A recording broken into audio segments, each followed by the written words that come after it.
पाकिस्तानी अभिनेत्याच्या चित्रपटाला मनसेचा विरोध, महाराष्ट्रामध्ये सिनेमा प्रदर्शित होऊ देणार नाही, राज ठाकरेंचा थेट इशारा. जागा वाटपाआधी उमेदवारी जाहीर करण्यावरून शरद पवारांनी फटकारला. अशा प्रकारे नाव जाहीर करण्याचा कोणाला अधिकार नाही, पवारांचा संजय राऊतांना टोला. कोल्हापूरच्या हातकणंगलेमध्ये बोगस मतदारांचा मुद्दा ऐरणीवर. अंबप गावात 718 मतदार बोगस असल्याचा आरोप. मनोज जरांगेंनी 4 सलाईन घेतल्या, त्यांचं उपोषण सुटलंय. जरांगेंनी आता उपोषणाची नौटंकी बंद करावी. ओबीसी आंदोलक नवनाथ वाघमारेंचा हल्लाबोल.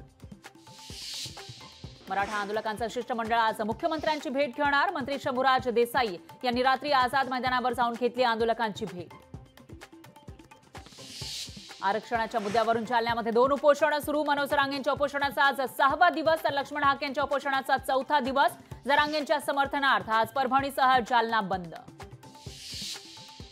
मुंबईच्या मालाडमध्ये ईदच्या मिरवणुकीमध्ये पॅलेस्टाईनचे झेंडे. मिरवणुकीमध्ये अज्ञातांकडून पॅलेस्टाईन जिंदाबादच्या घोषणा. 8 जणांविरोधात मालाड पोलिसात गुन्हा दाखल. चेन्नईतील पहिल्या कसोटी सामन्यामध्ये भारताचा दणदणीत विजय. भारताची 280 धावांनी बांगलादेशवर मात. लोकशाही मराठी ऐका, पहा, जागरूक रहा.